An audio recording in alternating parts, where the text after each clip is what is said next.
আসসালামু আলাইকুম রহমতুল্লাহ। পৃথিবীতে এমন কেউ নেই যার মনে কষ্ট নেই, কারো চোখে অশ্রু নেই, কারো জীবনে দুঃখ নেই। কেউ রিজিকের চিন্তায় রাত জাগে, কেউ পরিবার নিয়ে ভেঙ্গে পড়ে, কেউ গুনাহের বোঝা বয়ে বেড়ায়, কেউ একাকিত্বে নিঃশব্দে কাঁদে। কিন্তু আল্লাহ কখনো তার বান্দাকে একা ছেড়ে দেন না।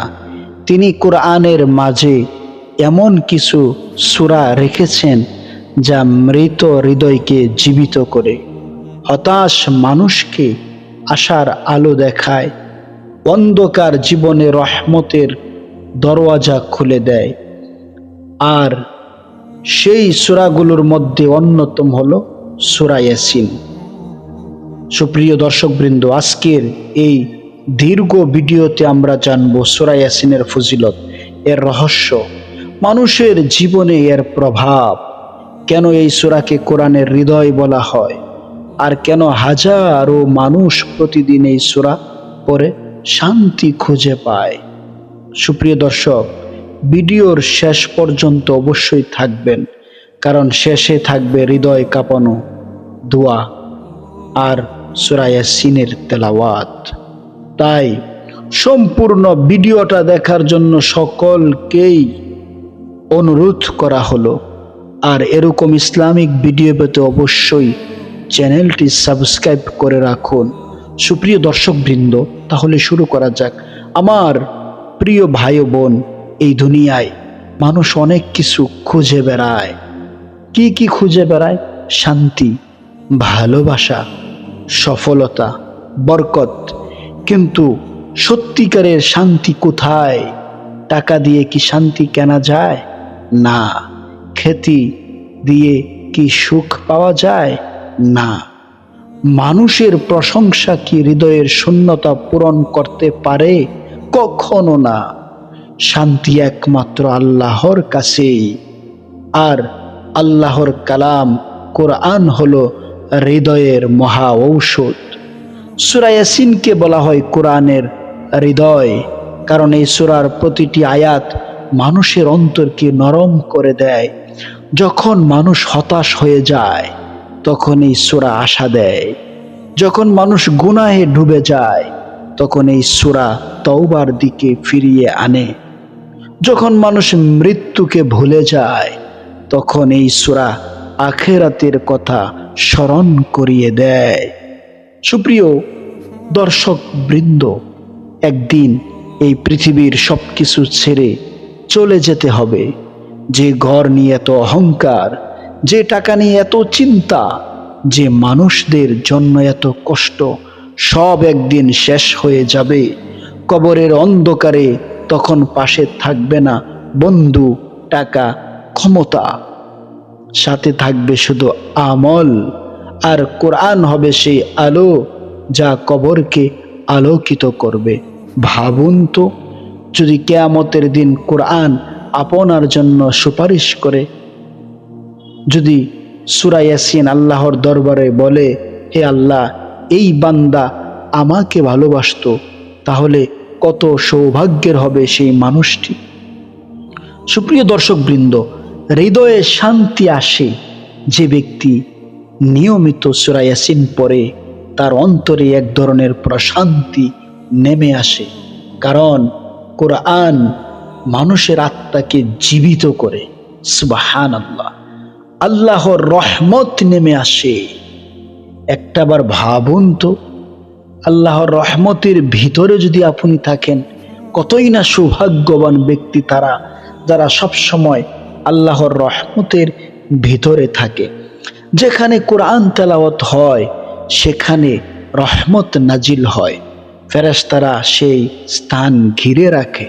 সুবহানাল্লাহ, মৃত্যুর কথা স্মরণ করিয়ে দেয়। সূরা ইয়াসিন মানুষকে আখিরাতের বাস্তবতা মনে করিয়ে দেয়।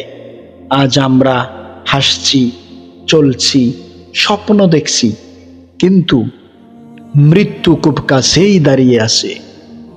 সুপ্রিয় দর্শকবৃন্দ, গুনাহ থেকে ফিরে আসার শক্তি দেয়। অনেক মানুষ মনে করে, আমার এত গুনাহ, আল্লাহ আমাকে ক্ষমা করবেন না। এটা শয়তানের ধোঁকা। আল্লাহর রহমত অনেক বড়, দোয়া কবুলের আশা বাড়ায়। যখন মানুষ ভাঙ্গা হৃদয়ে কোরআন পড়ে, তখন আল্লাহ সেই হৃদয়ের আওয়াজ শুনেন। সুবহানাল্লাহ। যদি আজ আপনার মন ভেঙ্গে যায়, তাহলে আল্লাহর দিকে ফিরে আসুন। যদি মানুষ আপনাকে কষ্ট দেয়, তাহলে সেজদায় কেঁদে বলুন, হে আল্লাহ, আপনি ছাড়া আমার কেউ নেই। মৃত্যুর বাস্তবতা। মানুষ মৃত্যুকে ভুলে থাকতে চায়, কিন্তু কবর কাউকে ভুলে থাকে না। একদিন আপনার নাম ধরে ডাকা হবে, একদিন আপনার নাম ধরে ডাকা হবে না, বলা হবে লাশ নিয়ে আসো। সুপ্রিয় দর্শক, একটা বার ভাবুন তো, এত আপনার আত্মমর্যাদা, এত অহংকার, এত টাকা পয়সা, এত যশ খ্যাতি, কোনো কিছু সেদিন কাজে লাগবে না। যেদিন আপনি দুনিয়া ছেড়ে চলে যাবেন, সেদিন আপনার নামটাও ধরে কেউ ডাকবে না। সবাই বলে, লাশটা কোথায়, লাশটা নিয়ে আসো। যে মানুষ আজ আয়নার সামনে দাঁড়িয়ে নিজেকে সুন্দর ভাবে, একদিন তাকে মাটির নিচে রেখে সবাই চলে যাবে। তখন কাজে আসবে না ফলোয়ার, সাবস্ক্রাইব এবং আপনার টাকা, না দুনিয়ার জনপ্রিয়তা। কাজে আসবে শুধু নামাজ, কোরআন, দোয়া, তাওবা। কখনো রাতের অন্ধকারে একা কেঁদেছেন? কখনো মনে হয়েছে আমার কথা কেউ বোঝে না, একমাত্র আল্লাহ বোঝেন? আপনার চোখের অশ্রু মাটিতে পড়ার আগেই আল্লাহ তা জানেন। তাই হতাশ হবেন না।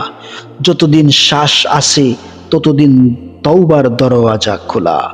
সুপ্রিয় দর্শকবৃন্দ, সূরা ইয়াসিন মানুষের জীবন কিভাবে বদলায়। অনেক মানুষ ছিল যারা গুনাহে ডুবে ছিল, কিন্তু কোরআনের কাছে ফিরে এসে বদলে গেছে। কারণ কোরআন শুধু পড়ার জন্য নয়, জীবন পরিবর্তনের জন্য।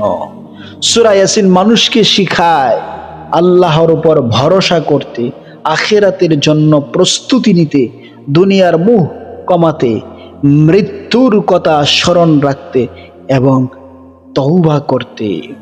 সুপ্রিয় আমার প্রাণ প্রিয় ভাই ও বোন, যদি আজকের ভিডিও আপনার হৃদয় স্পর্শ করে থাকে, তাহলে আজ থেকে কোরআনের সাথে সম্পর্ক গড়ুন।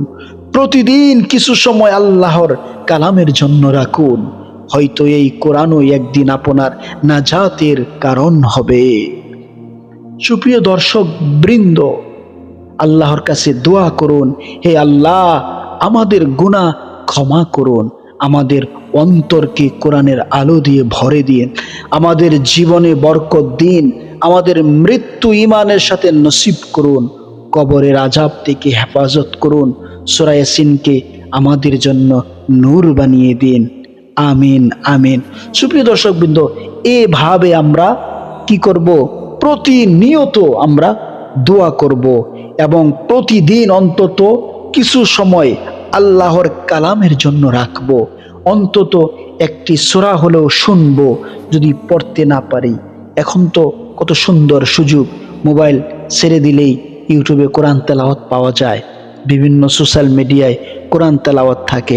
আমরা অবশ্যই প্রতিদিন অন্তত কিছু সময় যদি আমরা পড়তে না পারি, তাহলে কোরআন তেলাওয়াত শুনব।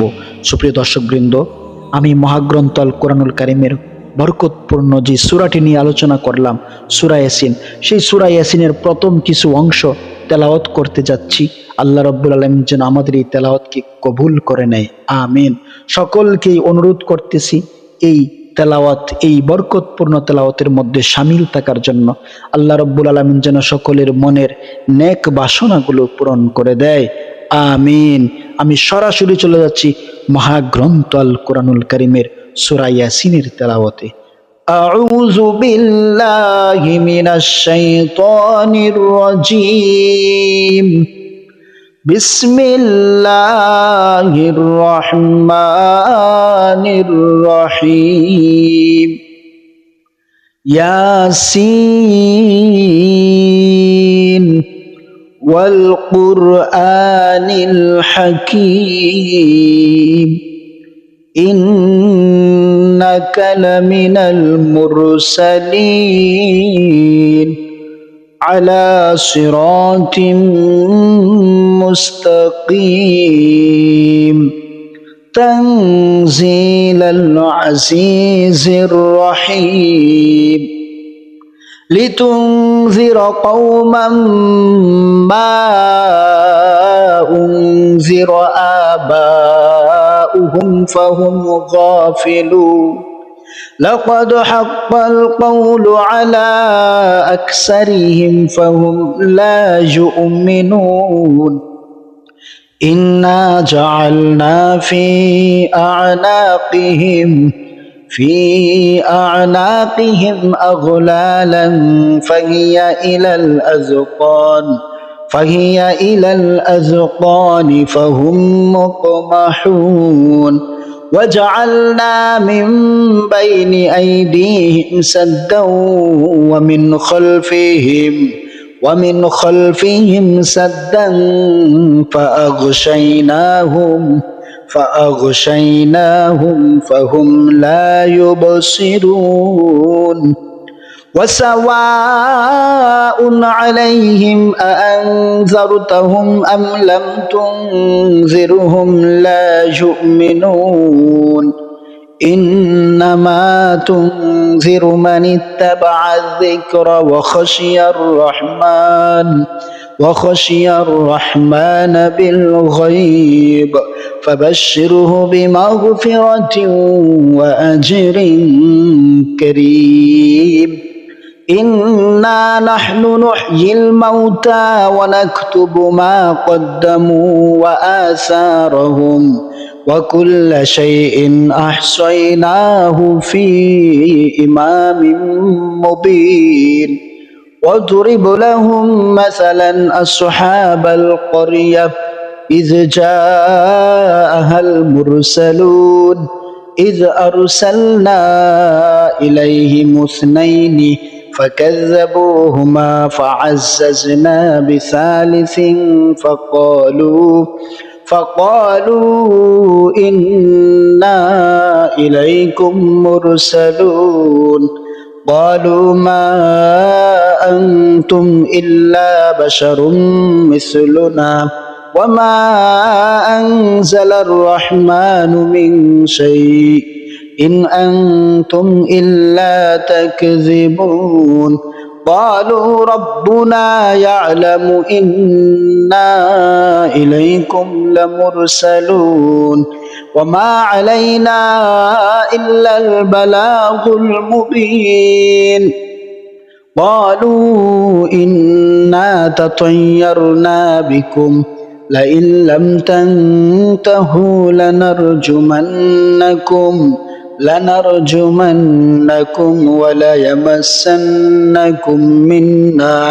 وليمسنكم منا عذاب أليم قالوا طائركم معكم أئن ذكرتم بل أنتم قوم مسرفون وجاء من أقصى المدينة رجل يسعى قال يا قوم اتبعوا المرسلين اتبعوا من لا يسألكم أجرا وهم مهتدون صدق الله العظيم